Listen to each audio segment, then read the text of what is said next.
It's such an honour to be here, and I'd just like to say that when I'm not playing Xbox with my mate Thor, I really like to listen to my favourite podcast, Pop Culture Pasta. Hey Dave, I'm thinking about doing another revolution. Do you want to join up? I might need some help with organising the pamphlets though. Pop Culture Pastor. Okay, Cody, That's my name. why don't you explain to the class your love for wearing full black leather onesies? Well, it began. I'm just kidding, of course. Well, as far as I know. I don't know. I may have just stumbled upon real truth, and that's why he's so No, like confused the right now. only time I ever wanted to wear black leather, actually it's 2 times. So either I'm wearing a motorcycle jacket that's black leather and I look like I should be in Greece, or if I had leather pants like Jim Morrison, I could be the lead singer of The Doors. I don't think my brain can handle mentally picturing Cody in black leather pants. He'd be Ross Geller. It can picture him with slicked back hair in the cast of Grease. Cody would have been betcha. great in some Grease. Little Grease lightning. The reason I ask is because there's a news story out here I'd like to talk about. But first, let me welcome everyone. This is Pop Culture Pastor, the podcast. My name is Dave. Cody's here. I am. My co-host. And also Geek Jackson Chauncey in the house. Joot joot. Do we have a special episode? We're going to review Twister, and we have an amazing... Twisters. Oh, I'm sorry. Twisters. The Plural. sequel. We went and saw Twisters. We're going to review that later. And we're going to have a special guest, meteorologist Doug Heady. Will join us on the Geek Phone to be our science guy. He's going to be our pro and tell us what's what. I'm not going to lie. I'm super excited about this. I literally, every time that there is like severe storms, I turn on his YouTube live stream and I'm just captivated. So, like, this is a dream come true. Yeah, he's been the local TV weather guy in our area here in Southeast Kansas, on KOAM for years, and he's into YouTube now. He's got tons of followers. He's basically a legend here. He is. And so we're very excited to have him on later. But first, we do the news, and I have one news story for us today. During a recent press junket for Deadpool and Wolverine, we're getting psyched for Deadpool and Wolverine. The trailers seem really good. We're just hoping that it's not going to be a letdown, please. It's a Deadpool movie. As long as they keep true to it being a Deadpool movie, it's going to be a Deadpool movie. It seems like it. And, of course, they've been giving us the red band trailers with the full, effect of the adult language.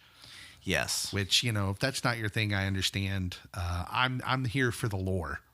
I'm here for the lore. Deadpool's funny and all, but I'm here for the MCU being the MCU again.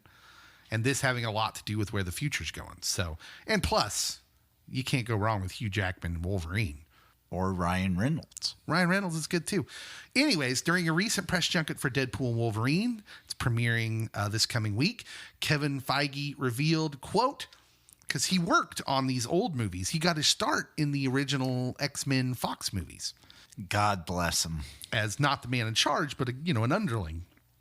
And he said, quote, there were studio execs in charge who knew that The Matrix had been a big hit, and The Matrix had black leather.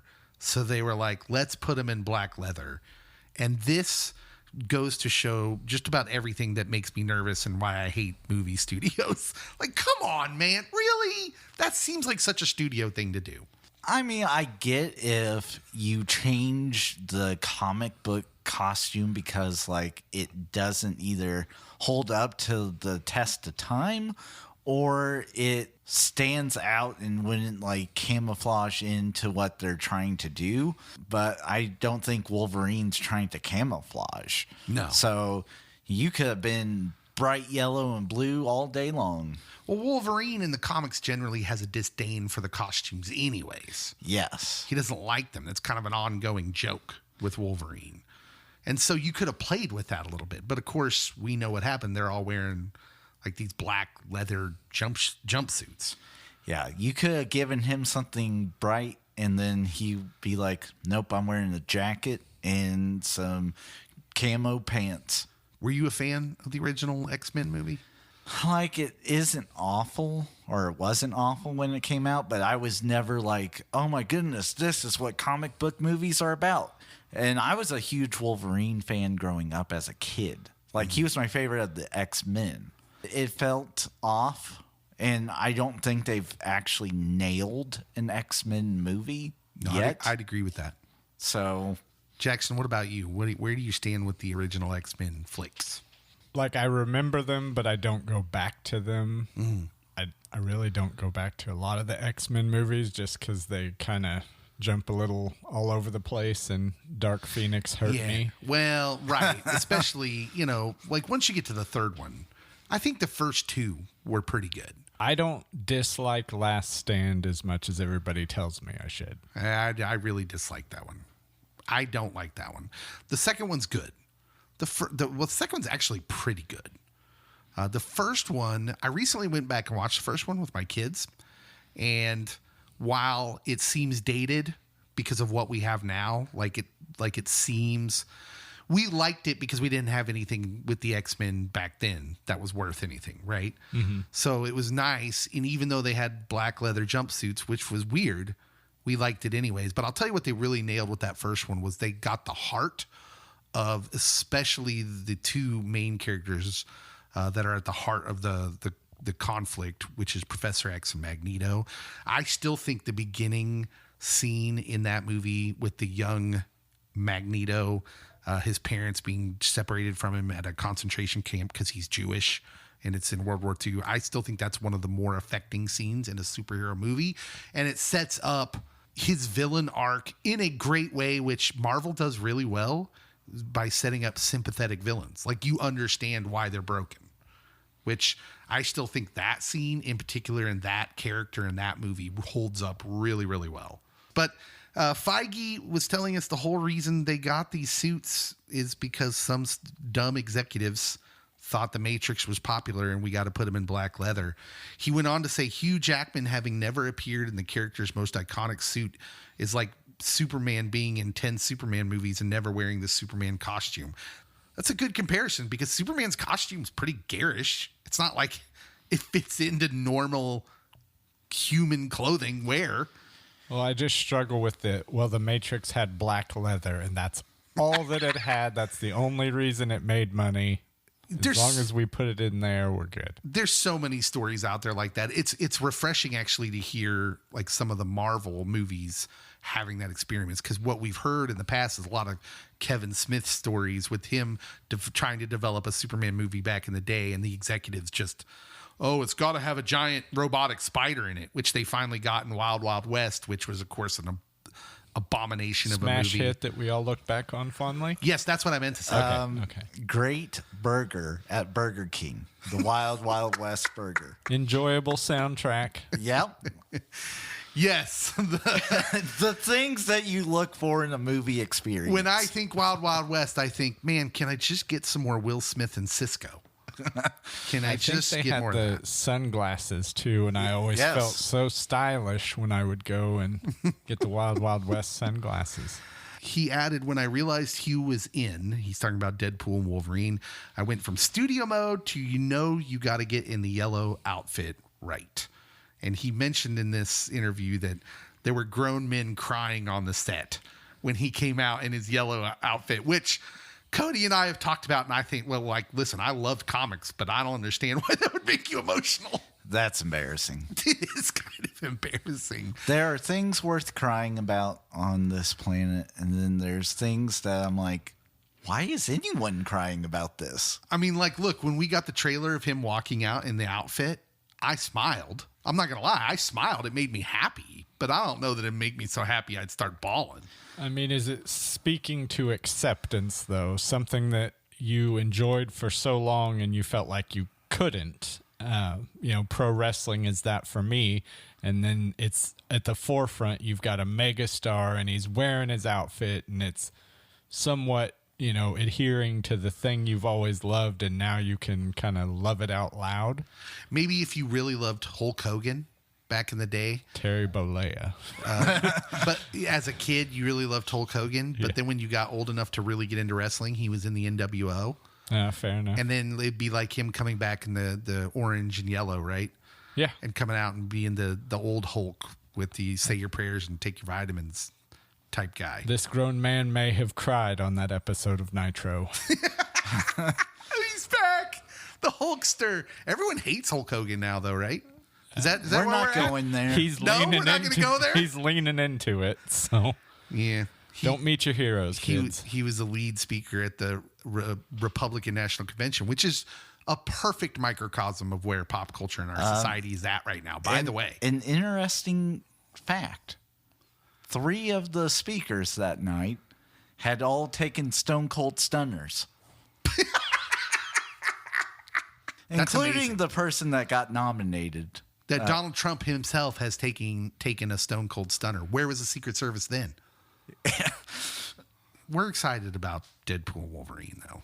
And I'm excited. I don't want to get the impression that I'm not excited about the uniform. It's cool. I'm going to be honest. I'm really hoping it's a one-off with Hugh. I'm over Hugh. You get Hugh out of here. Logan ended so perfectly. I don't know why you brought him back. I mean, you know you're going against the grain. Oh, here. yeah. No. I wouldn't say I necessarily disagree with some of that sentiment. It is contrarian hot take Cody. I was going to say I disagree, but go ahead. I think that we can actually do a lot better casting of a Wolverine. Yeah. At heart, I was never that pleased with the casting. Because to me, he was too tall. He's too pretty. He's a very pretty guy. Like Hugh Jackman's just a pretty dude.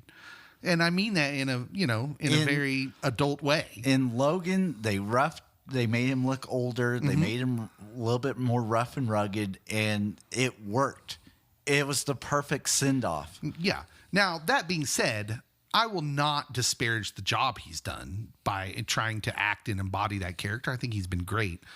But I'm kind of with you. But then I was also surprised at when they announced Deadpool and Wolverine that he was coming back, how excited people were. For a lot of people who weren't heavy into comic books but loved the original X-Men movies, he is Wolverine, and I don't think I really understood and realized that. I'm here for it. The rumors is that Kevin Feige has signed him to multiple movies, I heard.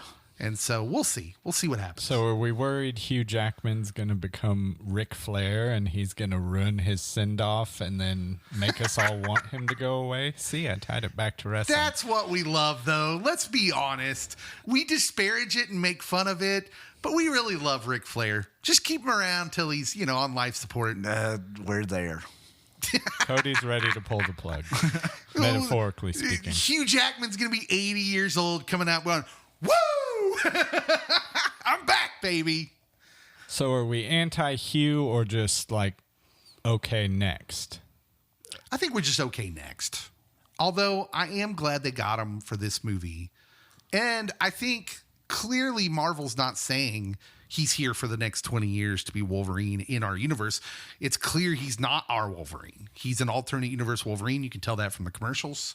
I'm ready to move on. I think that what we have realized with the Marvel struggles is maybe DC accidentally stumbled into something good with the multiple Batmans that they've had, that you only do a couple movies with them and then you move on and you have a new Batman. And I mean, they've accidentally done it with Spider-Man. Oh. That like, Toby, you had 3 movies. We're on to Garfield. Garfield, you had 3 movies. We're on to the next one. Not the cat. Are these intentional, though? Whether it's intentional or not, it seems to be the method that works. Because right now, everyone's like, where's Captain America? I need Cap. We are going to get plenty of time to talk about this. Yes. Coming up next week with our review of Deadpool versus Wolverine, or Deadpool and Wolverine, not versus. I'm just used to saying that because of Batman and Superman and that awful movie. But let's not go there. It's time for us to talk about the reason we're here, which is to review Twisters. We'll be right back right after this.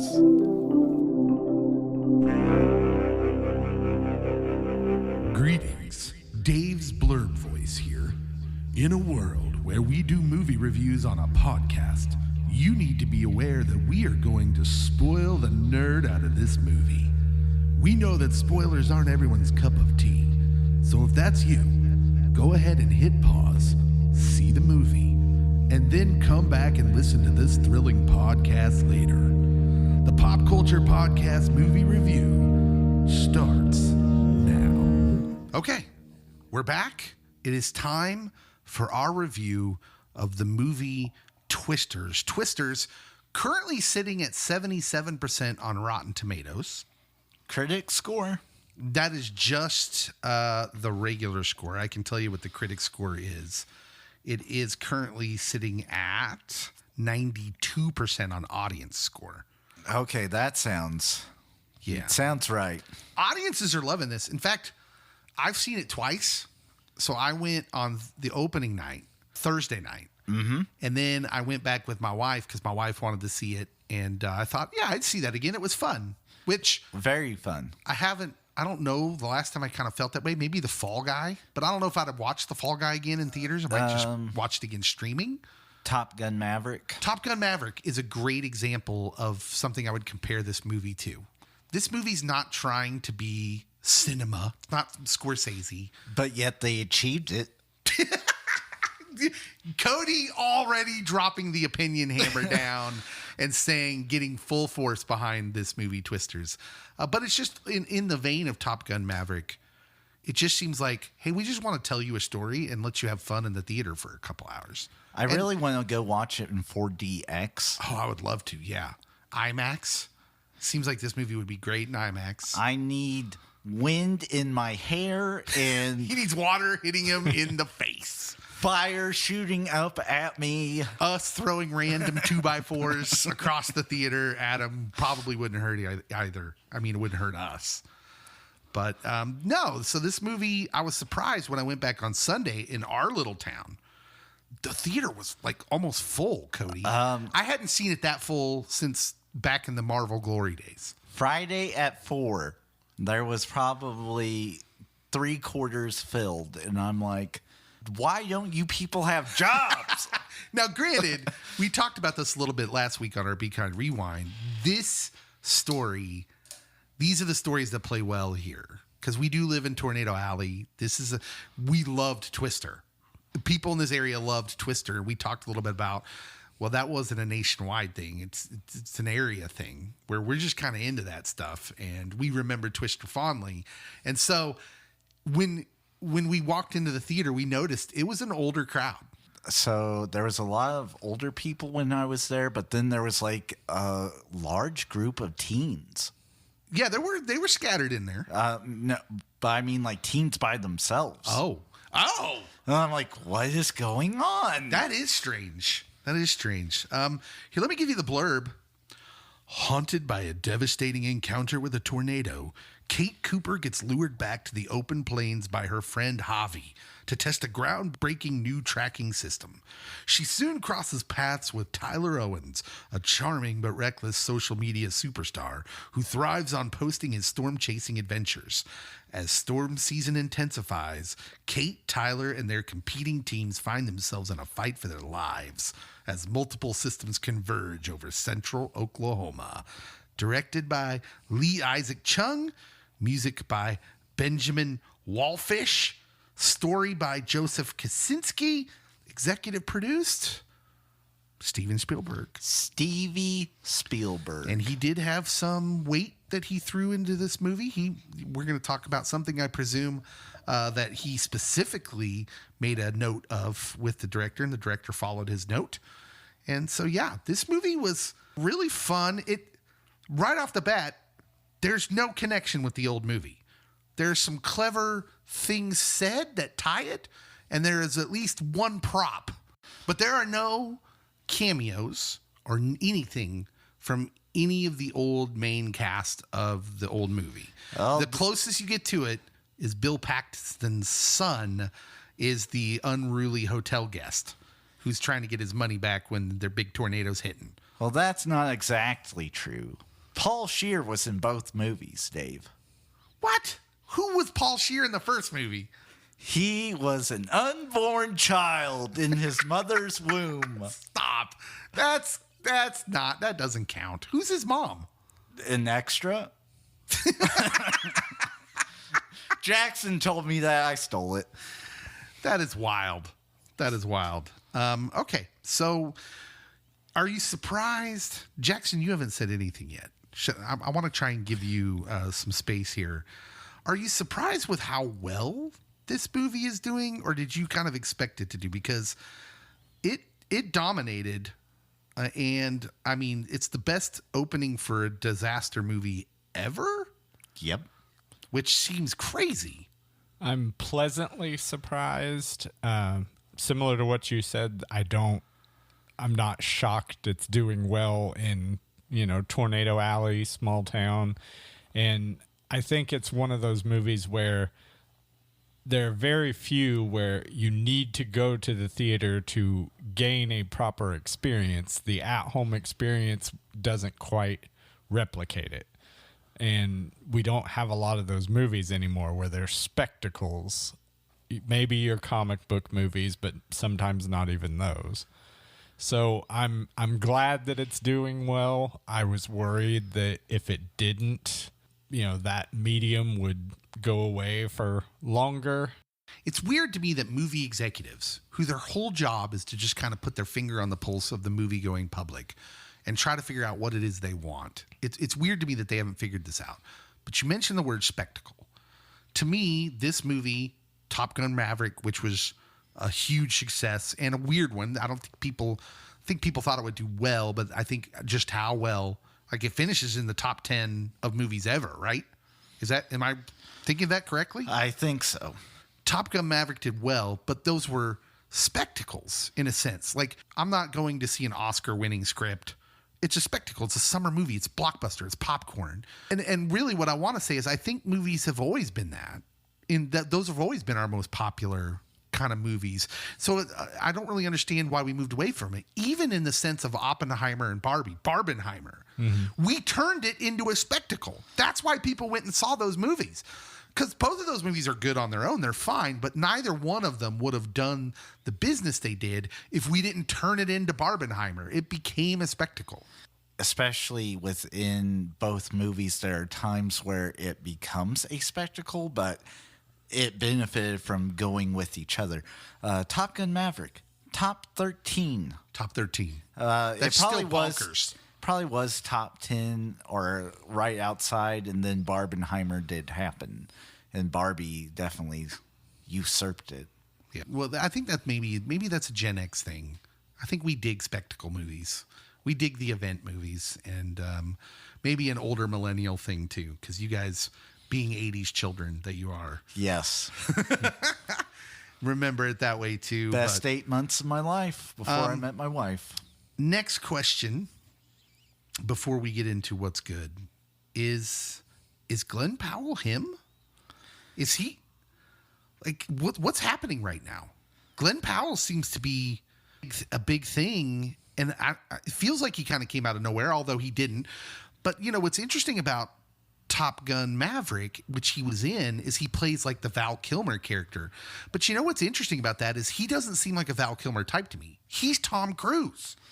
He is Tom Cruise, and I honestly, as I was watching that, I'm like, I really think they should have flip-flopped who got to play Hangman and who played what's his face? Miles Teller. Yeah, Miles Teller's character. Because honestly, I preferred Glenn Powell, but I also thought that Val Kilmer should have been Maverick and not Iceman. I was an Iceman guy, and so I was a Hangman guy during Top Gun Maverick. No respect for Rooster. So Glenn Powell is currently filming a remake of Running Man, which the things that I'm hearing about it, I mean, and judging by what's successful at the theaters right now, we clearly have a hunger for these kind of like, hey, we're going to redo this sort of spectacle of 80s entertainment, and we're just going to have fun and tell a story. And then Glenn Powell, he's definitely the flavor of the moment. Yes. Now, how long that lasts, I don't know. But if any of the rumored projects he's a part of hit, He's up there with the Ryans of the world, Gosling and Reynolds. He's up there with the Chris's of the world. And Gosling's on life support though now. Like he's struggling. That I did not Fall Guy bombing like it did. Was just kind of weird, I thought. So honestly, he's up there with those people if the next movie hits. It got Cody to buy in, which for those of you that listen constantly, that's a thing. Yeah, he's not going contrarian when it comes to Glenn Powell. He's on the bandwagon. I feel like you get the benefits that we look for with Ryan Reynolds, but there's no smarminess. There's no hint of mean. I know we talked about that with the Fall Guy review, that Ryan Reynolds can sometimes come off as a little mean-spirited. Mm-hmm. But I feel, he's got definite leading man potential written all over him. Clean cut, doesn't seem to be a controversial guy. He's interesting looking.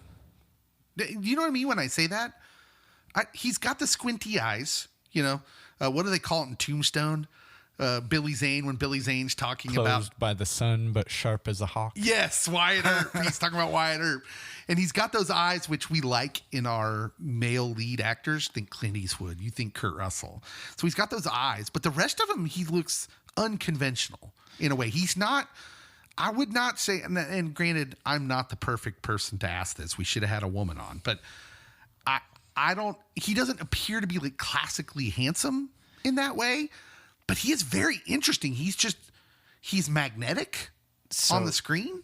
There's a scene in this movie where I'll just refer to it as the pool scene. He looks like Stephen Baldwin. And I was like, but he has a lot more charisma than Stephen Baldwin. A lot more everything than Stephen Baldwin. Absolutely. A lot less Baldwin-y. Baldwinism. Yes. But yeah, there's just something about him. And I think that's maybe why he's enjoying the success now. Let's get into what's good. Jackson, lead us off. What's good about this movie? What's good is that Twister is back. Twisters, that's a movie that Cody didn't hold in the high regard that I did. So I'm glad that it was successful. And, tornadoes have always been a favorite of mine. So that's something that... Wait, tornadoes are a favorite? Yes. You dig tornadoes. All about the tornadoes. I hear about a tornado. I'm like, yeah. Obviously, based on our last conversation, Glenn Powell makes the movie. He's a strong presence. He hits. Maybe not everything hits in that movie, which might come up later. But obviously, the tornadoes are good effects. It's just a good time. I was shoveling popcorn into my mouth at random parts, apparently, when all these cameos from trucks and other things were coming in. I was mid popcorn shovel. So it's just a classic movie good time. It's a popcorn movie for sure. Cody, what's good? It had deeper themes. It did. Which we struggled to find deeper themes from the old one. That was one of my complaints with the old one, in which then Jackson proceeded to berate me about.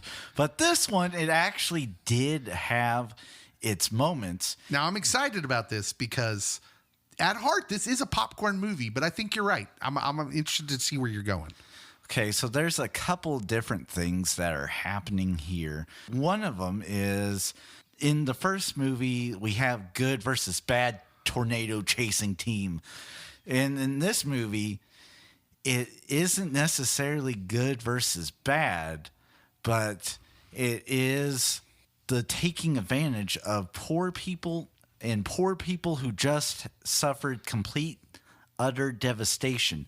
That's where we get where the evil lies in the movie, is that there's one team that's taking money from a guy who's profiting off of all these natural disasters, in which that does happen. That is actually a real thing, that people will try to take advantage of people that just went through the worst moments of their life.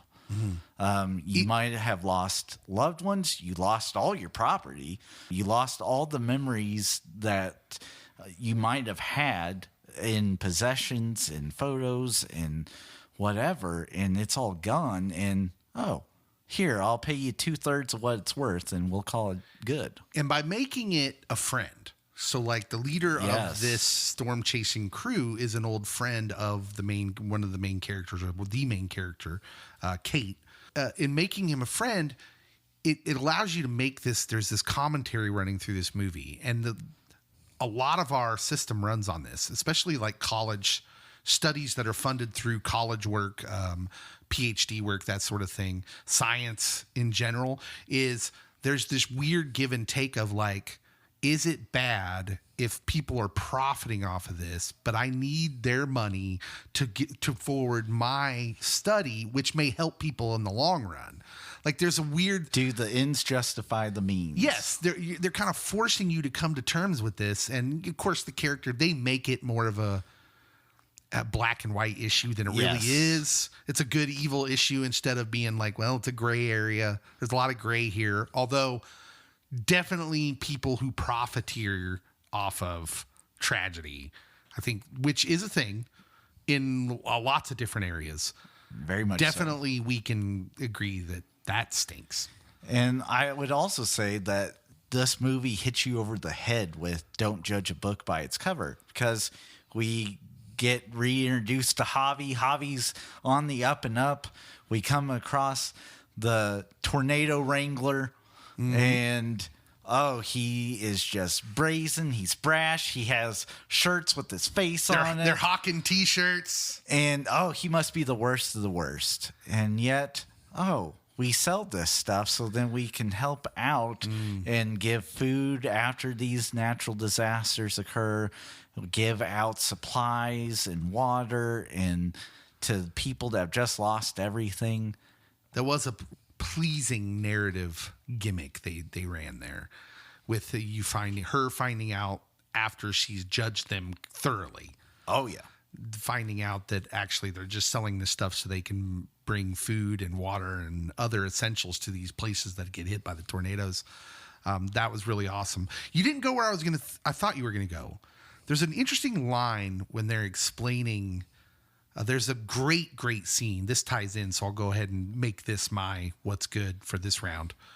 There's a great scene, maybe a better scene than it ever appears in the old one, where they're interlacing the two main characters in different places, explaining the science and what they know and what we don't know about how tornadoes function. And they're going back and forth, and they're completing each other's sentences as they're explaining it to two different sets of people. And as they're explaining how the mysterious function of the tornadoes and how we don't know about the inner workings of a tornado, Glenn Powell's character says this, or maybe it's one of his sidekicks. He says it's part science, part religion. Yep. And I loved that, because that's exactly the perfect metaphor, because science and religion are two different ways to observe the same truth. They're two different ways. We get confused about this in the real world because we think it clashes. And I'm like, no. There's just two different ways of observing going on here. It's actually, we're after the same truth. And that was, I thought, great about the tornado wrangling and all that whole speech was great, that it ends with that saying, because I'm like, yeah, there's part of this is science, but then there's a part of it that's completely mysterious. Science can't explain it to us. So we just have to observe, report, and then try to predict and guess and understand the nature of it, which is something different. Kate becomes a Christ-like figure at the end of it. Yeah, that was wild. So you got the hero's journey, but she lives through it. And for me, that worked. Just because she had risked her whole team at the very beginning of the movie, and we had legitimate cost that we lost everyone except her and Javi. Yeah. And we then have her struggling with going on because she doesn't want to lose anyone else or put herself in that place again. And then she's able to overcome it at the end. I actually wrote in my notes, from the second we understand that's what she's trying to do at the beginning, I have written in all caps, "You've got to stop it, Joe. You're the only one who can." But this time that's the mission. Yeah, it's right. Not before, Joe was just gathering information about the tornadoes. She is a natural extension to the Helen Hunt character in the first one, for sure. And I loved the Helen Hunt character in the first one, so it worked for me. Well, obviously this movie was written long ago, but I do feel like they listened to your critiques of Twister in writing this script, because you have we talked about Bill Paxton was the chosen one, and I didn't necessarily go there with you, but obviously she is, when she sees the movement of the wheat. And she's the extreme. And everybody comes to her. Like, I don't think anyone else in the movie has an original thought when it comes to what storms to chase and things like that, because it's always like, well, what does Kate want us to do? It's science and religion, though, right? So you got Corenswet, Superman to be. Mm-hmm. Yep. And he's on that team, and it's all about the numbers. It's like, yeah, but the numbers are better over here. But she's just feeling something. She's going by something unseen. It's science and religion. Well, and then Javi has the line of, these things are killing the people that we love. And I'm thinking to myself, like, I don't think tornadoes hold a grudge. And that is something, and I will bring it up later. What else is good, Jackson? I was a fan of, I believe his name was Boone. It's Tyler's second in command. I enjoyed that aesthetic of, these were kind of not your button down, scientific numbers type guys. And I was really willing to go there with that team. So you have some side characters that stood out. Yeah, that's Brandon Perea. And I've seen him somewhere before. Have we reviewed a movie with him in it recently, Cody? He was in Nope. Yeah. He was in Nope. Okay. Yeah. I remember him now. He was the cameraman in Nope. He gets sucked up in a whirlwind of sorts as well. Spoiler Okay. alert. That makes sense. I knew he was familiar. He's great in this. The cast as a whole is sort of awesome, sort of similar to the first one. They've got like this kind of diverse cast, and they're all wonderful. You did mention the aspect of they're kind of outsiders. I did appreciate, and I'll tack on a little bit to this, is that there's this scientists versus hillbillies kind of played up at the beginning, but at some point the lines start to blur. Unlike the first one, where there's clearly a good team and clearly a bad team, you get the idea of, minus a couple dudes, Corenswet's character is kind of awful and cartoonish in a lot of ways. But he's from MIT, right? Yep, that checks. And that was another one of like, you get the explanation of, it's not just, they're in it for the money, not the science, because that's such a gaudy line in the original and everybody laughs at it, but they took the time to kind of explain what he may have meant by that, of like, they're in it for ulterior motives, not to develop. I guess what I'm saying is, though, I did appreciate that the line is a lot more blurry with what is the bad team, at least in the first half of this movie. Is that, Javi's clearly motivated by wanting to advance the science and wanting to save lives. But he also knows he needs money to do it. And I don't think he understands or fully, I think his sin is he doesn't fully think about the means he's using for the end. Yeah. For me in this movie, the humor works so perfectly. Like, you have the seriousness and it hits all the notes when like towns get wiped off the map. There's a shift in tone, but then it has this humor throughout, especially with the reporter from Britain that's doing a story over the Wrangler. And when he vomits, I laughed out loud. That was perfect. And then him trying to harness up last second. There's a little British humor in there too, where he's saying where he's from. Yes. Which I felt like was a very British thing. And of course, no one here understands it. And they show the characters like, okay. And it was so American of them. Yes. To point it out. Let's talk about the story, since both of your good things kind of hit on that. That in ways we're hitting on components of the story. The story for this movie is better in a very similar way to Top Gun and Top Gun Maverick. I feel like they've taken the story because it's a lot of the same beats. Top Gun Maverick is essentially the same movie as Top Gun. First 2 minutes is identical. Yeah. This movie hits a lot of the same beats as the original. It just seems to be a little bit better. It's like they throw a little bit more science into it. It's a little bit more exact. We'll talk about that later with Doug Heady. And it's a little bit funnier in parts when it needs to be. I noticed that right off the bat, we talked about last week how they don't lose anybody from their crew. The whole evil crew gets lost, or at least part of it. But the stakes are higher right off the bat in this movie. Yes. Where we see the character lose her friends. And I wrote that down in my notes because I was like, whoa, okay. This is serious business. We lost Sabrina the Teenage Witch instantly. For me, there's 2 scenes that are visually stunning, and they capture them perfectly. The whole rodeo tornado. Oh, my goodness. Is that not a great action set piece from beginning to end? That is phenomenal. Yeah. I was literally like on the edge of my seat, like, give me more of this, inject it in my veins. Yeah. The whole time I'm sitting there dubious because I have questions about the validity of whether that could actually happen. But the scene itself, I was locked in. It was intense. It was great. Whether it can happen or not, the cinematography of it and the drama of it works. Yes. The Fire-nado scene? Fire-nado's great. For me, the second scene is after the wall of the movie theater is torn down and the tornado's dissipating.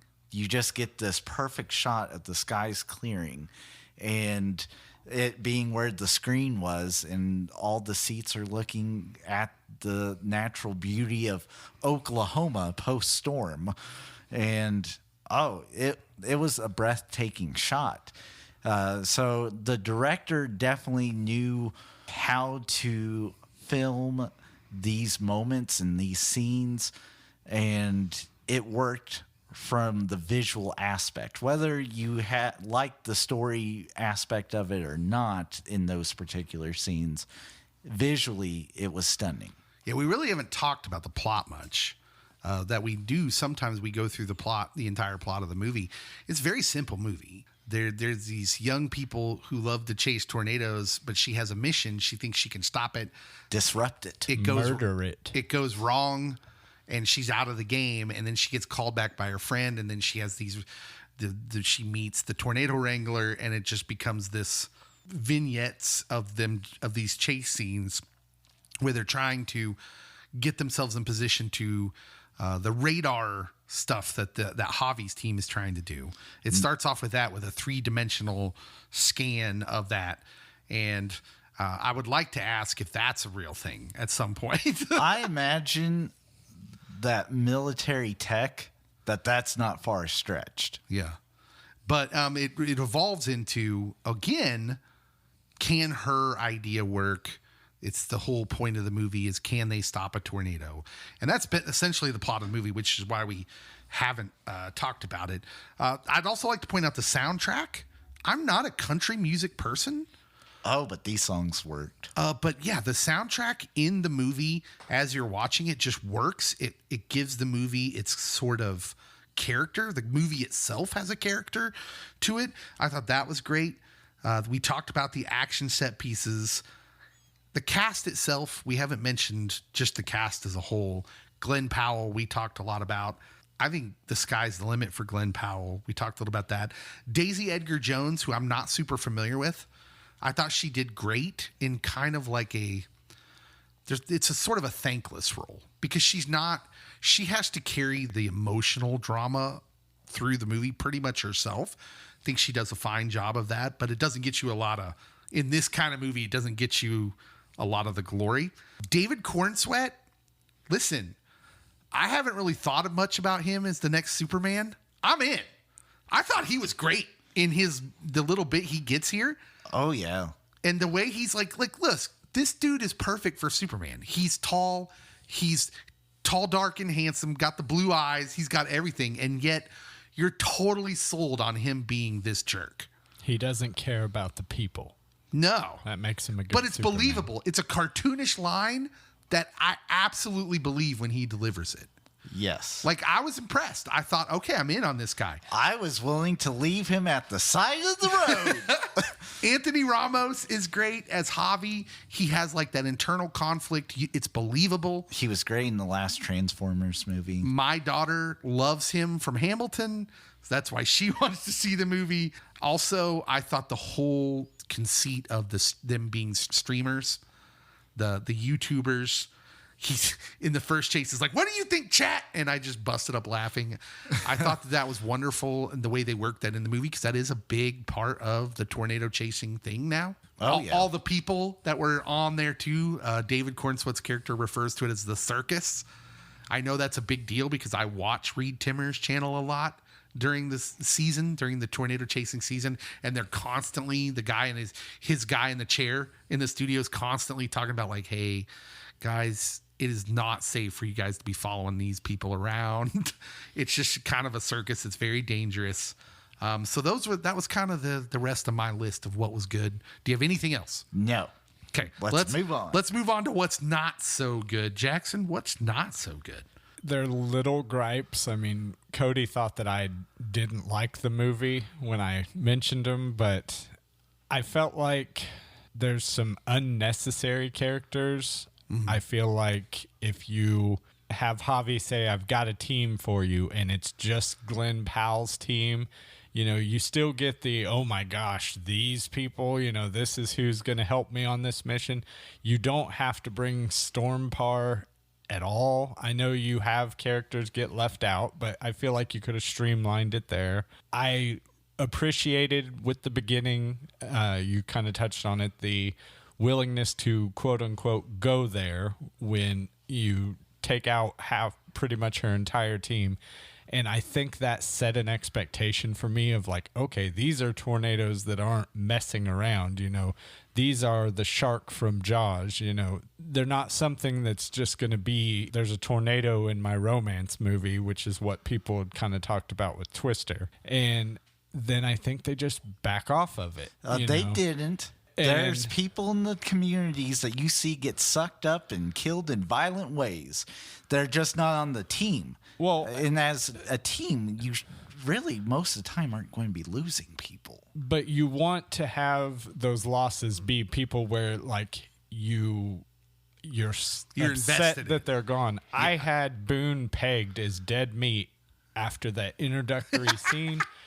I felt like, you know, they would maybe go the route of kind of quote unquote humbling Glenn Powell, where his drive into the middle of it, devil may care attitude might have resulted in the loss of one or multiple of his team. So in a way, I feel almost in the Cody role from last week of I'm wanting, you know, stakes and to feel things in this popcorn movie instead of just sitting there eating the popcorn and, you know, taking my medicine. Yeah. So, I mean, they're very minor gripes. Does Javi need to make it through the movie? You know? I think his redemption at the end is one of the most powerful things about the movie. Yeah, I'm okay with that. I think I was just in a point where I was like, I can just push him off to the side. He served his purpose. He got Kate back in here. I will agree somewhat with you in the way that I think it was unnecessary to have the good evil. They're trying so hard to make Stormpar look like just the evil. There's got to be the bad guy, good guy thing, even though it's not quite as strong as the first movie.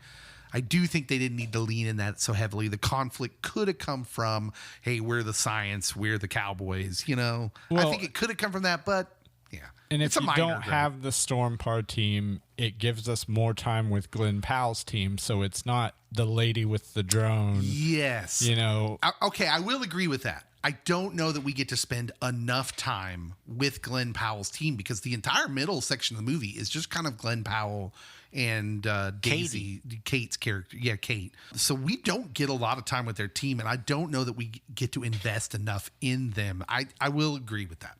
Cody, what do you have that wasn't so good? I think for me, there really wasn't a lot that did not work.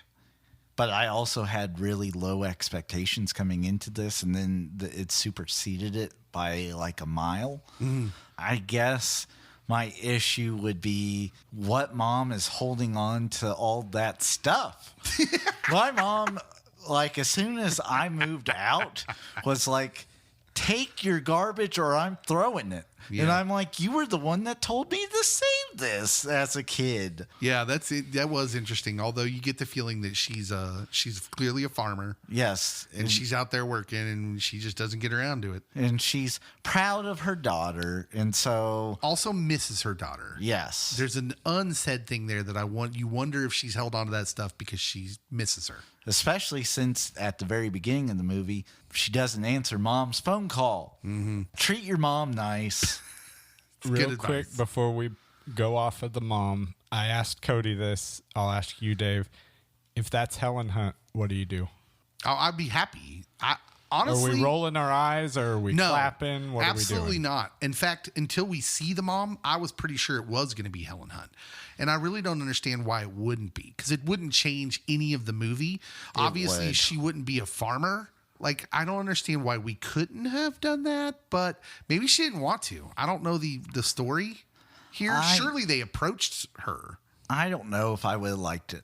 Well, that's what I mean. We expect those things, but I would have went with that. It would have been subtle enough. Yeah, but it wouldn't have taken you out of the movie. It wouldn't have been a big deal. She's not. I mean, she's really in it for about 5 to 8 minutes. It then kind of takes away from Kate's character of like, oh, I was just really fascinated with the weather, and my parents always had to bring me in, and this and that, like, oh, I had to learn this on my own. No, it was in your genes because theoretically Helen Hunt and Bill Paxton are your parents, and they were constantly storm chasing. Get off my lawn! Well, I'm always curious about people's level of fan service. Like, I don't want to be choked by it, but I maybe don't have the issue with it that others do. I kept thinking we were going to see a picture of her even after her mother's introduced, like maybe it was her aunt. I kept thinking we would get some connection. That would have worked. But yeah, we just that don't. She was a professor at OU. Right. My list of things are not so good. I have 2 things written. One, the twisters are coming for the people we love. Again, the whole tornado as monsters out to get us that have personal vendettas a la Jaws the Revenge. So I will kind of be contrarian on that just because we have seen, and if you live in this area, that like Moore, Oklahoma, it's been hit multiple times. Oh, are we going supernatural? Are you going supernatural? Because there's people around these parts that believe interesting things. And Andover, it's happened multiple times. Now, I'm not saying that like the tornado's out to get us, but if you have survived not one tornado, but multiple tornadoes, you would naturally start to think we're cursed or we're this or we're that, where I think that there's some natural geographical things that make the weather patterns in those areas that much more intense. I see where you're going. A very natural reason for it, but the human mind has to try to rationalize it. Reality is subjective, not objective. Yes. I get where you're going. So I can go with that. That's where I was when they said it. I didn't think that, because in this movie, it's not like, oh, the tornadoes are out to get them like they were Helen Hunt. Yeah. They were constantly after Helen. The other part was, I feel like you got to stretch reality a little bit with the whole triangle radar scan. That seemed like it would be incredibly difficult in real time. They have to get within 300 yards in a triangle formation to get ahead of it on the back left and the back right of something that shifts directions a lot. And is moving fast. Yeah. That to me seemed like, okay, I'm going to go with it because it's a good movie and I'm enjoying myself. But whoa, that seems incredibly difficult. I think you have to have something. You can't just do Dorothy all over again because they succeed in the end. You want it to be reality based somewhat, but then the other side of that coin is she wants to kill tornadoes. And I'm sitting there like head in my hands. And then Cody's like, well, that's been a theory for a while, but I'm like, This is a good segue. Yes. Because we need to go to the experts. So it's time to go to our special guest for a little segment we're calling Professional Opinions. We got to ask these real questions about, like, what is the science here? What is doable? But to do it, we're going to talk to meteorologist Doug Heady. But we got to go to the geek phone. To the geek phone. Cody, to the geek phone. All right, we're back on the pod. Cody, I'm very excited. I am too. I'm very excited because joining us live from a meteorologist science phone. No, I don't know. I don't know what phones he gets to use, what technology they're using. But live with us right now is meteorologist Doug Heady, live on the geek phone, as we call it. Yes. I will say, Doug, I am a longtime fan, first-time caller. So I'm excited Very for good. this. I Very have good. also been known to post memes of how Doug saves us every tornado season. Yes. So Doug Heady, welcome to the pod. We're so excited you're here. I appreciate it, guys. How long have you been in meteorology? And for people that don't know, he's actually on one of our TV stations here around the area. He's got a thriving YouTube content thing where he's also doing some weather reports on there. How long have you been in this game? Let's see. I started college in the fall of 1997, and I got really lucky. I got a job that I was able to do part-time kind of on-air stuff, which I started in May of 1998.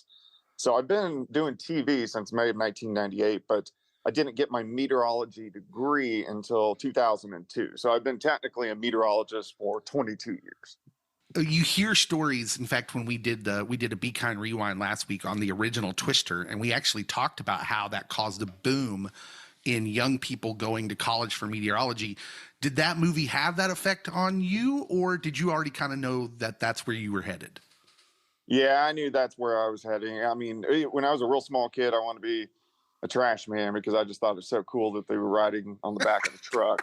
And then I wanted to be an astronaut for a while, but when I was in first grade, the Challenger exploded, and I was done with that. Yeah. And then really since right then, so I kind of switched from space to our atmosphere. So I've wanted to be I've been a pretty healthy weather addicted since about 6 years old. So yeah, I knew what I wanted to do. In fact, when I was a kid, my teachers would make me stand up and tell them the weather forecast. So how into the original Twister were you when it came out then? I thought it was pretty cool. I mean, the funny thing about that was I was with my mom in Oklahoma City. We were touring OU because I was looking at that school, and then we went to the memorial site from the Oklahoma City bombing, because I think that only happened maybe a year before that. Mm-hmm. And then we went and saw Twister. It was the first day it came out, so I got to see it in Oklahoma City, and yeah, I was a big fan right off the bat. Oklahoma was the school that had the biggest jump because they actually were involved in the production of Twister. We found that out last week in our studies. But you ended up going to KU, right? I did. You know, it was kind of down between OU and KU, and I actually committed to OU. But then when I found out that I was going to have the opportunity to get some TV experience in college, I thought that's a win-win. So I switched to KU. KU is a decent meteorology school, but it's obviously not OU. True story. When I was in high school, I did independent study and actually got to do a semester of independent study in the meteorology department at KU. Oh, that's cool. So you're just a bit younger than me. I'm 40. I'm about to be 48. Okay. And so our paths probably did not cross, but that would have been cool if they did. Absolutely. I found out, by the way, the reason I didn't go further is because I found out there was math.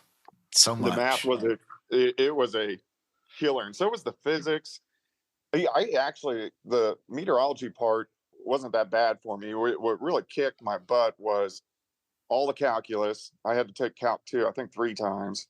The physics was rough, and then the computer program, because my brain doesn't think about. It's not. I could not be a programmer or a coder, so that was difficult for me too. Yeah. I will tell you this: our freshman class, we had 196 people in the meteorology class, and I graduated with 6. Wow. Yeah. Holy cannoli. So people, it's something you got to be committed to. Oh yeah, absolutely. Okay. That's why it took me 5 years. What's that line from Tommy Boy? A lot of people go to school for 6 years. Yeah, exactly. Okay, so we're going to get into this segment is called Professional Opinions.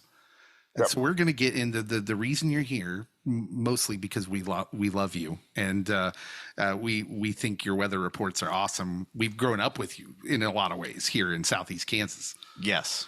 And so, but secondarily, you are our expert in the field. So we went and saw this movie. Now we have all the questions, and Okay. I'm gonna let Cody lead off with the first question. Okay, so my first question, and it's not a super serious question. Okay. So I'll start off with softball. What would your gimmick be if you were a storm chaser? In this movie, Glenn Powell is the tornado wrangler, and we have Reed Timmer, who is the team dominator and dominate. Do you have a gimmick? I would love to storm chase. I just never can because I'm always have to be at the station. But if I did, I don't know if I would have a gimmick or not. I do know the Tornado Wrangler. I do know they pulled some of his character from Reed Timmer because Reed's crazy out there. Have you done a fair bit of storm chasing? I did in college, yes. So in college, we would go on trips and storm chase. But since then, I haven't once been on a traditional storm chase since I got out of college. Now, the only times I've ever been able to chase, I've chased 2 little tornadoes, and they just happened to occur close to my house when I was not at work. There you So go. that's it. Let's talk about the storm chasers just for a second, because the very beginning scene where the young crew, I guess they're a crew, they're young college kids chasing, Right. and they have their experiment they're trying to do. They get caught in this tornado, and their only chance is an underpass, which I swear when I was a kid, they told you to head for the underpass, but now that's a no-go, right? It's kind of like milk. Is it good for me? Is it bad for me? I don't know. Yeah, back in the day, they would always say go to an underpass. And then oh gosh, I can't remember what year. It's like, I think 92, 93, 94, the Andover tornado happened in Wichita. Mm. And, several people died trying to take cover under an underpass. And the reason why is because you got that compressed space. So it's like if you're standing between 2 buildings downtown on a windy day, the winds actually pick up, they accelerate through there. So if you have an EF4 or EF5 tornado, you're going to have even stronger winds under the underpass. So that's why it got pushed to don't do that. Now, in this movie, I do like that Kate, I did like how she briefly said, we're not supposed to do this, but then they went and did it. So we always teach people, get in a ditch, but in a tornado that size, I don't really know what you can do besides try to outrun it. Yeah, just on a basic scale, one thing I noticed about this movie from the first movie is the first movie, the tornado is presented as just kind of like chaos and wind blowing hard. Whereas I did appreciate that this movie, they make a special effort to show that the wind is like almost blowing you up. That seemed to be heavier in this movie. Did you find that this movie had a better grasp on the physics of a tornado? Yeah, it definitely did. And I do know they worked with the Storm Prediction Center out of Norman, and then also OU as well. I thought the pictures of the tornado, looked obviously pretty cool and very well represented. But the big change that I really noticed on this movie was how much debris they had put into the tornadoes. Because if you're in a big tornado, the reason we have fatalities is from debris. It's usually not the wind, it's what's in the wind. So I thought they did a really good job with adding so much more debris. And they didn't really have that much in the first movie, except, a flying cow or a flying semi. So Yeah, the climax of the first movie is them literally strapped to that barn rail thing, and they're literally floating up, and there's things flying around them. But they'd be they would've Swiss got cheese, right? they would have got pelted to death. Yeah. So Cody, go ahead.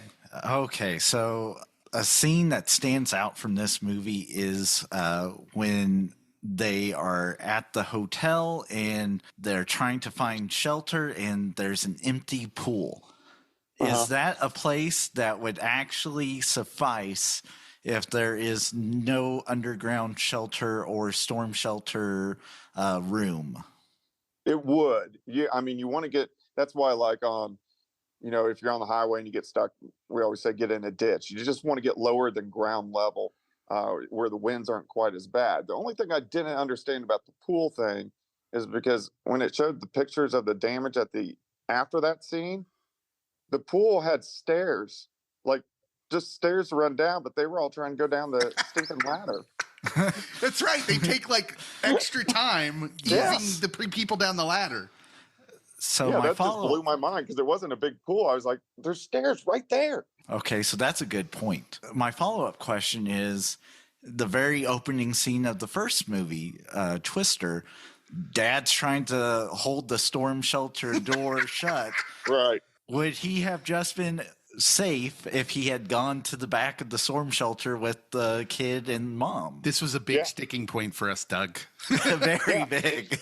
It would have been perfectly fine. Now, I mean, they may have had to fight a little bit of being kind of pulled out, but if you're under the ground that far, you're going to be fine. I would have just left the door open. Yeah, we did not understand. Like, why is he trying to hold that door shut? Yeah, He couldn't hold on any longer. So I'm going to back up a little bit from the pool. Let's talk about the rodeo scene when it all starts. It's very similar to the drive-in scene in the first one. What I want to ask you is that even something that could happen? It seems like it ambushes them. The tornado ambushes these people. They get the phone. Everyone gets the phone alert, which I did appreciate that, like the different times where everyone gets the alert, starts looking at their phones. But it seems like that just lands on them. Is that something that could actually still happen? I didn't like that part because, I mean, one, if you're a storm chaser, and two, if you're a storm chaser and a meteorologist and you're out chasing, you're going to know if a tornado's coming. I mean, because you have your radar right on your phone. I mean, if I was at a rodeo and if we even had a chance for a thunderstorm, I would know about it. So that I didn't like that part because it caught them off guard. And as a meteorologist, that is like, you never want to be caught off guard. Right. So that bothered me a little bit. Now on the first movie, the drive-in scene, back then they didn't have weather apps, so that seemed a little more reasonable. Mm-hmm. Glenn Powell in this movie says a line about the tornado ratings not based on size or wind speed, but based on damage. Is that A, factual, but B, is that the best way to actually measure tornadoes, or is there another way? Because I mean, you could have a very violent tornado that's gigantic, but if it's in the middle of a field, it's not going to be doing nothing. Yeah, he was correct by that. I mean, it is what how much damage there is to different structures. So like when the National Weather Service, they come in and they survey those storms, they're looking at the building structures, when they were built, what they could withstand, so they can kind of, this is what they do for a living, so they can get a pretty good idea of what the wind speeds were. Now, usually on a big tornado, like a wedge tornado, like a Joplin tornado, when you get a tornado that big, they're always going to be EF3 or stronger. The weaker ones are the smaller rope tornadoes. But most of us, we don't even know what the wind speeds are. We just estimate them with, radar. Finally, I've been waiting for this question. Doug, can we stop a tornado? Is that real science? No, can't do it. Oh, no! Maybe someday. In theory, what they did at the end, in theory, could possibly affect one. But there were two things that really bothered me about that scene. One, how fast it would have destroyed an EF5 tornado is just not scientifically possible, at least with the technology we have now. And then two, the other thing that really bothered me, the whole movie scene, was I felt like that tornado was like a quarter mile away for about 10 minutes. it just didn't move. And I mean, like, it would have blasted right through and gone. Yeah, it does. You gotta have time, Doug, for her to realize I'm the only hope. Yeah. She literally had enough time to help Javi save Glenn Powell, go into the theater, and then go back to the truck and then drive out to the field. I loved that Glenn was like, go on without me. That was so macho. All right, Doug. We so love having you on. We don't want to take up too much of your time, but we do have a question. All the guests on the show, they play something we call the movie game, and we were wondering, do you have time to play the movie game with us? Sure. Awesome. Okay. All right. So this is the game. We take 3 Rotten Tomatoes profiles for movies, a good movie, a mediocre movie, and a bad movie. And we give you 5 clues, and to try and solve it with each successive clue, it gets a little bit easier than it's supposed to. So here's what I'm holding. I've got 3 profiles. One is an 88% certified fresh movie. One is a 48% mediocre movie. And the other one is 15% critically panned movie. Which one would you like to try and solve? Well, I assume the easiest would be the 88%, correct? Probably. It depends on, like, some people like bad movies. That's true. Yeah, let's try the 88%. All right. It's a good choice. 88%. The first clue to go with your 88% critical scores, it came out in 2001. Do you have a guess? This is hard. 2001. Technically, it's only ever been solved one time on the first clue. Let's see. Titanic came out in 99. Armageddon was he's like using 99. logic. Gosh, 2001. So senior in college. Oh, this is what happens when you get smart people on the pod, Cody. All right. He's like detectiving it. So you don't have a guess? No, I don't. Okay. The second build actor, level 2, Eddie Murphy, 88%. So it's a good movie. This is 2001, so it's late, which is weird because it's Eddie Murphy. Eddie Murphy, 88%, 2001. He's the second build actor. Do you have a guess? I can't remember the name. The fat movie. It is not the Nutty Professor. Okay. Not the Nutty Professor. So level 3. This is not going to be much of a clue, but it allows you another Eddie Murphy guess. The audience scores 90%, so pretty much lines up with the critical score. So everyone thought this was a good movie. Okay. Eddie Murphy, 90%, 2001, an 88% critical score. And he's the second build actor. Not the lead. Oh, he's not the lead. Yeah. Yes. Do you have a I'm going to have guess? to have another clue. All right. Level 4. This one might do it for you. You get the first build actor now. The first build actor is Mike Myers. You have Eddie Murphy, Mike Myers, 88% critical score in 2001. So I'm going to assume it was the Austin Powers. It is not Austin Powers. Eddie Murphy was not in one of those. So now you get the blurb. See, I hated those movies, so I couldn't tell you if he was in there. This is the one. This is the one I think will throw you over the top. Here's the blurb, and I get to do it in my blurb voice, so I'm excited.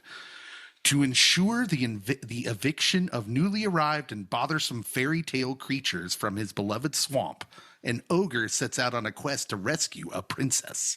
Shrek. It is Shrek. He solved. Hey, you don't know how many people have not been able to solve. So just solving it is worthy of. You can just put it right up on your wall next to your degrees and whatever in meteorology, probably. Okay, man. Yes. I must say it took me that long. I did think of another movie that probably came out about that year. Would have been Pearl Harbor. I knew that was a big movie. Mm-hmm.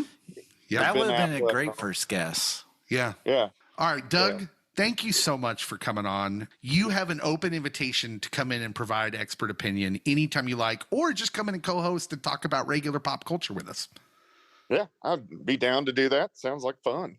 Awesome. We're friends now. We're best friends. All right, cool. We're going to tell everyone we're best friends. Just go with it. Sounds good. Name it and claim it. Thanks a lot, Doug. We'll see you next time.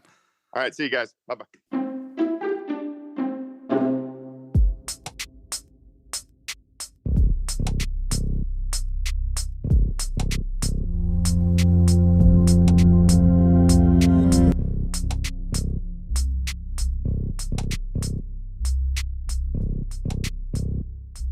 All right. We're off the geek phone. That was amazing. That was our very first professional opinions, meteorologist and general Southeast Kansas legend, Not just Southeast Kansas, I was but gonna say- Southwest Missouri. Four-state legend. Four-state legend, Douglas Heady, on the pod, setting us straight, giving us the science, and he played the movie game. He solved the movie game in 5 levels. So we've got to let Cody see if he can compete with Doug. So we're going to do this real quick. I'm so scared. Cody, do you want the 15% Rotten Tomato movie or the 48% Rotten Tomato? 48%. He's going 48%. 48% Rotten Tomato movie from 1994. Ew. Yeah. Cody was 5. Do you have a guess, sir? Let's make it snappy. Robin Hood Men in Tights. That's a solid guess, but no. Level 2, the second billed actor is Courtney Cox. Oh. Courtney Cox for a 48% critical Rotten Tomatoes score. I will say Scream, even though I know it's not Scream. Oh, yeah. That was very well. Way after. Critically recepted. That was more critically recepted. I actually think you're close on the year. Level 3, you're going to get the audience score. 57% goes up from the critical score. Audiences liked it better than critics. 1994, Courtney Cox. I'm trying to think of anything with Courtney Cox outside that franchise. There's not that much movie-wise, which means I think some people listening are guessing the right guess right now. And I'm failing. I'm sorry. This is where Cody being younger might hurt him. It's not the Bruce Springsteen music video. It's not Dancing in the Dark. No. Level 4, this one might seal it for you. The first billed actor, Jim Carrey. Oh, Ace Ventura. It is Pet Ace Ventura. Detective. Pet Detective. He is beaten. I forgot that Courtney Cox was even in that because I think Ray Finkel. Finkel is Einhorn. Yeah. But yes, you got it. Beating Doug Heady, our distinguished guest. I'll call it a draw. We'll have to. I had a better movie. Well, if I know Doug Heady like I think I do, and we're pretty much best friends now, he will come back to re-challenge you. Yes, please and thank you. I bet he's a competitive dude. We are talking about Twisters, though. It's time for our winner of the movie. Who's your winner of the movie, Jackson? My winner of the movie, Glenn Powell. Glenn Powell. That's not a hard one to have to explain. He seems to be the man of the moment, and it just seems to have happened. We've talked about this all summer, seeming like we've this convergence of Ryans going on, and here's Glenn Powell sneaking in to steal thunder. Well, he was actually more of a side character than I thought. I was expecting him to be like the lead, / co-lead, maybe being in that vein of like he was the leader of the team that she joined. So when he kind of gets sidelined towards the end of the movie, that was a little unexpected for me. He was more of a side character, but it's really Daisy Edgar-Jones's movie. Absolutely. But the movie definitely takes off when he shows up. You get the music cue, you get the, getting him sideswiped. I mean, he had the layers of, I was a former rodeo champion, and then I went back to school, and he had layers. You too. got right your fears. You don't just get a good looking guy with all the right lines. That was so cliche, by the way, and I was totally here for it. That was every line he had. Why? As soon as he spouts that line about the bulls, bulls are a lot like Twisters. You got to ride your fears. I was just like, how did I not guess that was going to be uttered at some point in one of these movies? We're pretty deep into the episode and not saying if you feel it, chase it. Yeah, I signed off with that when it. Dave's like, I don't know what that means, and you will. Okay, so I'm going off the beaten path. Yeah. The winner is Kiernan Shipka, a.k.a. Addie. So she's in the movie for like 2 minutes. And you know what? She literally was beloved by you go online and you read, and people are like, she had this quality that I wanted to see her longer in the movie. And the reason I'm saying she's the winner in the movie, because this isn't the only top 4 movie she's in this week. She's in Longlegs. She's in 2 movies that are in the top 4 right now in the box office. She is becoming a better known quantity. And if you watch Longlegs, you'll be like, oh, she literally steals the 3 minutes she's in it, and that you immediately remember her parts, even more so than Nicolas Cage's parts. And in this, as soon as you say, oh, she is the member of the team that dies, that is the female member, you're like, oh, yeah, she's the one that spouts off the disrupting tornado with diapers. Like, and you remember her character being lovable and enjoyable. Yes, Okay. she is the winner. I was dubious at first, but you pulled that out. Yeah, you pulled out a Hail Mary there that made it possible for me. Call me Doug Flutie. I think I was eating popcorn during her entire. I didn't think it's a stretch, but you at least pulled out. I appreciate the uniqueness, but I can't go there with I'll you. give it this. It's not nothing that she's in both those movies that are doing well right now this second. She's like a mini Glenn Powell. She is. Yeah. Very mini. I can go with that. I'm going to go with Glenn Powell as well. I just think that, to me, this is a phenomenal ascension. I just didn't see this coming, even after Top Gun Maverick, which I liked him in it. And then, he had the movie with Sydney Sweeney Everyone loved it. earlier this year, and you knew he was becoming kind of a heartthrob at that point. But man, I thought that's all it would be. He's going to be a heartthrob guy. But this is different. He is maybe becoming a bankable box office star. So disappointed in both of you for not saying, one of you saying Daisy Edgar-Jones. How dare you? I just don't know. I don't know until we see the effect of this movie, because she's so unassuming in this movie. Like, she doesn't stand out because I don't think she's supposed to. She's supposed to be kind of normal, just a normal farm girl who loves storms. And that's why her hero turn at the end is so affecting. But I don't think she gets a chance to shine, really. Oh, she shined. And Glenn Powell's going to get all the accolades from this. People will talk about him. I just don't know if people are going to talk about her. I'm not saying I don't think she had a great performance. I just don't know if she's going to be the one that wins this movie. I've seen several reviews where she is the winner. Okay. But that's critical. Critical in audience is different. It is, but We live in a patriarchal world, Cody. I don't make up the rules. the matriarchy is on the rise. Jackson, who's the loser of the movie? Tell me it's Daisy Edgar-Jones.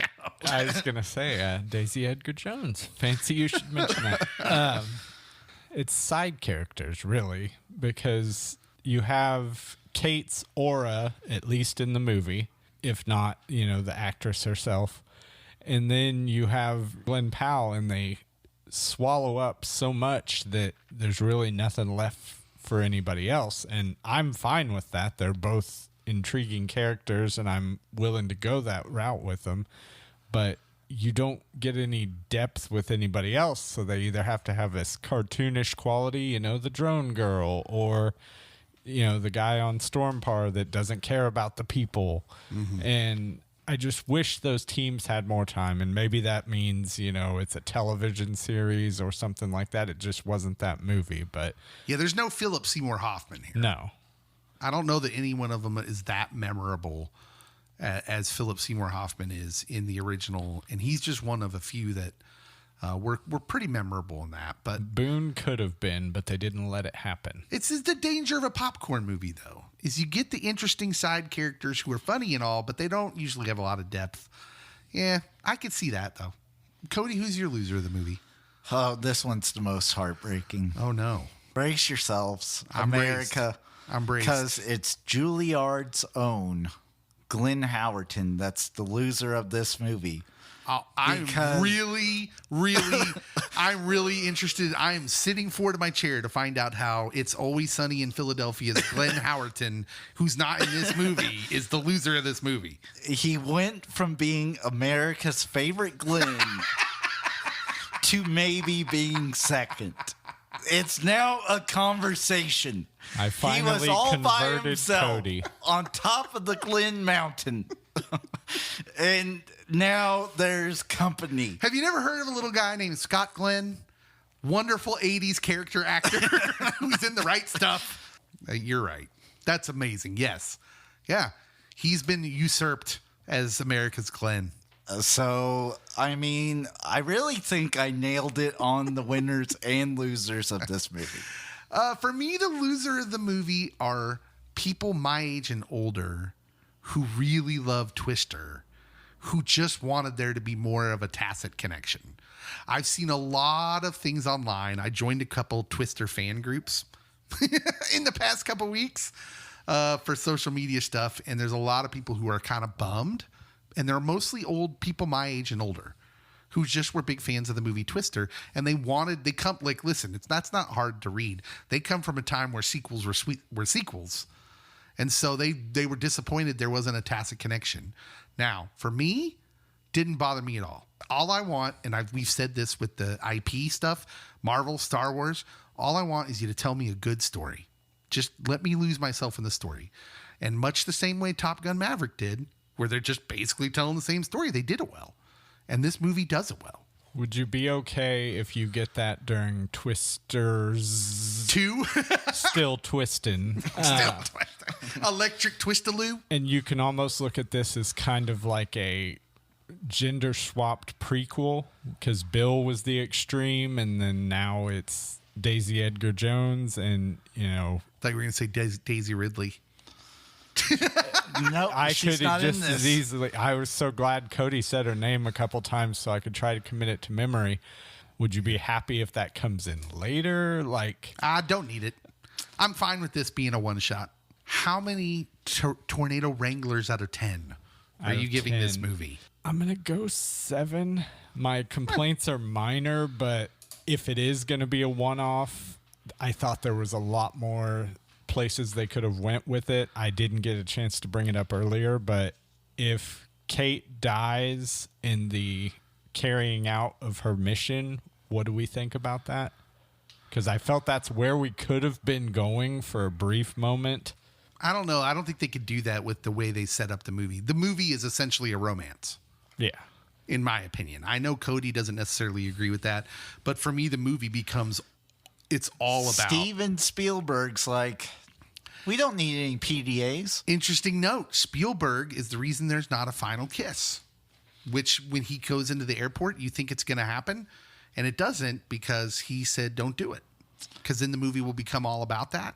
And maybe that's why some people like Cody don't think it's really a romance movie. I kind of did. It's up for interpretation. Slight romantic tension in my tornado movie instead of a tornado in my romance movie. But does him digging the augers or whatever they're called into the airport parking lot do the same thing? I don't understand. I'm not Well, following. when Paul Scheer's asking him to Yeah, move no, I his know vehicle, what senior to do what though.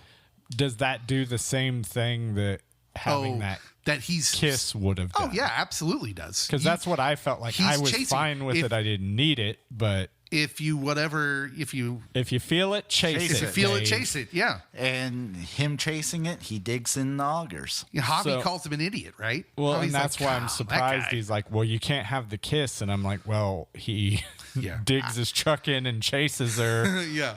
as she's getting on the we flight. essentially get it. Cody, how many tornado wranglers out of 10? Okay, with this being a popcorn movie, it goes on my popcorn movie scale. Gotcha. It's a solid 10.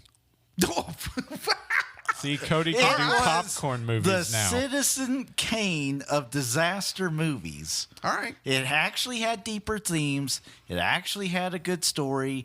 They had an honest thing they were seeking, which was like, oh, we want to stop tornadoes. Whether it is plausible in the future or not, that remains to be seen. But no, it hit all the notes that I thought the first movie kind of missed. And so this one hit the notes.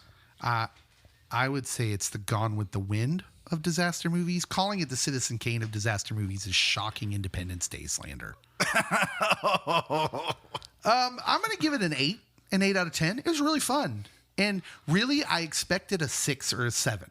A 6.5 out of this movie. I was at a 4 going into it. I'm going to give it an 8 based on above my expectations on the acting and how much I cared about what can be thin characters. Mm-hmm.